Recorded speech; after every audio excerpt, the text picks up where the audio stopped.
Bonjour, aujourd'hui je veux vous parler de l'importance de notre discours intérieur et donc de nos filtres et interprétations dans nos émotions et dans notre stress. C'est un principe de base de l'approche cognitive. Le discours intérieur, ce sont toutes les pensées, idées ou même dialogues internes qui se déroulent dans notre esprit de manière silencieuse. Ça peut être des mots, des vraies phrases, mais aussi des images mentales, parfois de manière consciente, quand on se raconte une histoire, un événement passé, ou en se projetant dans le futur, mais aussi de manière inconsciente, où tout d'un coup, on se rend compte que notre esprit est passé d'une idée à l'autre et que nous avons perdu le fil.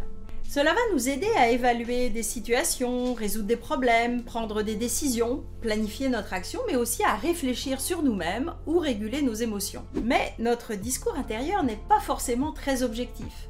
Il peut être influencé par nos croyances, nos expériences passées et nos préjugés qui vont servir de filtre et de base à notre interprétation de la réalité. Prenons un exemple. Si la personne que vous attendez est en retard à votre rendez-vous et que vous êtes irrité puis en colère, pouvez-vous dire que c'est à cause de cette personne que vous êtes en colère? En fait, non. C'est à cause de votre discours intérieur. C'est que le retard a été interprété via un filtre, par exemple le filtre de la valeur respect, et ça a créé un discours intérieur du style « il est vraiment gonflé, de toute façon, il ou elle n'en a rien à faire des autres, il pourrait quand même avoir la décence d'appeler pour prévenir, etc. » Et quand nos valeurs sont choquées, ça crée en général de la frustration et de la colère. Mais la preuve que c'est notre interprétation qui crée le discours intérieur et l'émotion, c'est que si vous changez le filtre face à une même situation, le discours intérieur et l'émotion peuvent changer. Par exemple, la version inquiétude. J'espère qu'il ne lui est rien arrivé. C'est tellement imprudent d'être en vélo en ville, un accident est si vite arrivé. Ou bien la version culpabilité. Il doit être perdu, j'aurais dû confirmer, c'est de ma faute.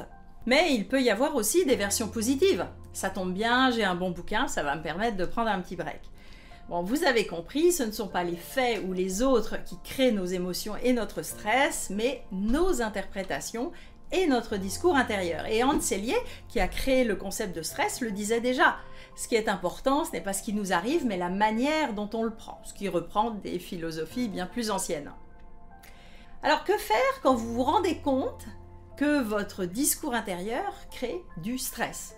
Alors attention, le stress n'est pas toujours négatif, il peut être positif. J'ai fait une vidéo sur ce sujet si vous voulez plus de détails. Mais en général, le discours intérieur nous gêne quand il engendre du stress négatif, en créant de la peur ou de l'anxiété, une perte de nos ressources, une perte de confiance en soi. Et si je ne me sens pas capable de faire face à la situation, le stress négatif embarque avec une spirale où nous perdons nos moyens, le stress augmente encore plus, etc.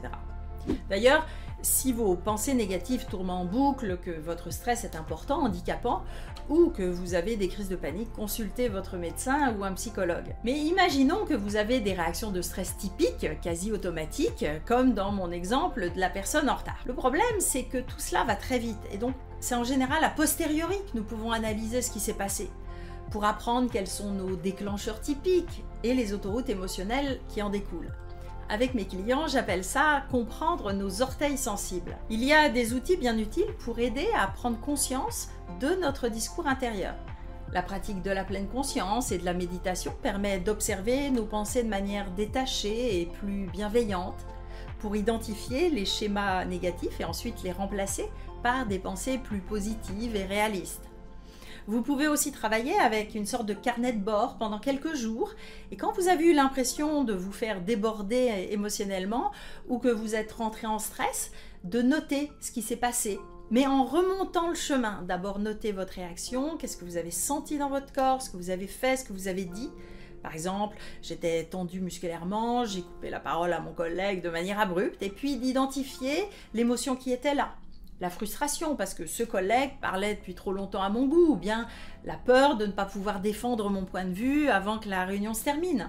Et de remonter à l'interprétation, il veut toujours être la vedette, ou bien je me fais toujours avoir dans ces réunions, pour identifier le besoin bafoué, le respect, le besoin de reconnaissance. Et de manière intéressante, en notant régulièrement ce genre de scène, vous allez repérer des réactions types, et surtout comprendre vos besoins psychologiques les plus sensibles, pour ensuite anticiper les situations délicates. Par exemple, je suis sensible à la ponctualité. La politesse des rois, n'est-ce pas? Et j'interprète vite les retards comme un manque de respect envers moi ou un manque de compétence de l'autre. J'ai donc développé 2 antidotes. Tout d'abord, je préviens mes partenaires et interlocuteurs que c'est un point sensible chez moi. Ça sert toujours de clarifier nos attentes. Et j'ai toujours un bon livre dans mon sac à main. Ça m'aide à rester zen par rapport au retard. Enfin, presque. L'enjeu est donc de changer notre discours intérieur négatif, celui qui nous coupe les pattes ou nous déprime.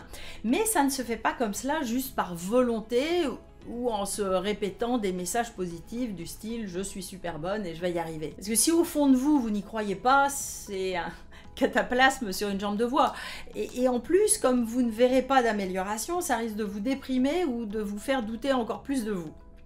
Donc il va falloir travailler souvent au niveau de la confiance en soi et même de l'estime de soi. Ça demande en général de se faire accompagner par un thérapeute ou un coach. Pour cela, vous irez travailler sur vos croyances limitantes ou l'image de vous-même. Et ensuite, avec ce qu'on appelle la restructuration cognitive, lorsque vous serez confronté à une pensée négative, vous pourrez travailler à la remettre en question de manière objective, notamment en changeant de perspective. Et puis aussi sur la manière dont vous vous parlez. Tu es vraiment trop bête, tu es nul. Bon, est-ce que vous diriez cela à votre meilleur ami? Parfois, si votre environnement personnel ou professionnel est trop négatif et vous plombe en permanence, il faudra peut-être passer à l'action pour vous entourer de personnes plus positives et encourageantes. Bref, cette notion de discours intérieur et son rapport au stress est un sujet passionnant, enfin je trouve, pour mieux comprendre comment nous fonctionnons et développer la conscience de soi et la maîtrise de soi. Si vous avez envie de travailler sur vous-même et sur votre discours intérieur, le coaching peut vous aider, contactez-nous. Si ces sujets de psychologie appliquée et de coaching vous intéressent, abonnez-vous maintenant à ma chaîne en activant les notifications pour être prévenu des prochaines vidéos et vous pouvez vous inscrire également à ma lettre d'inspiration mensuelle avec le lien ci-dessous. À bientôt!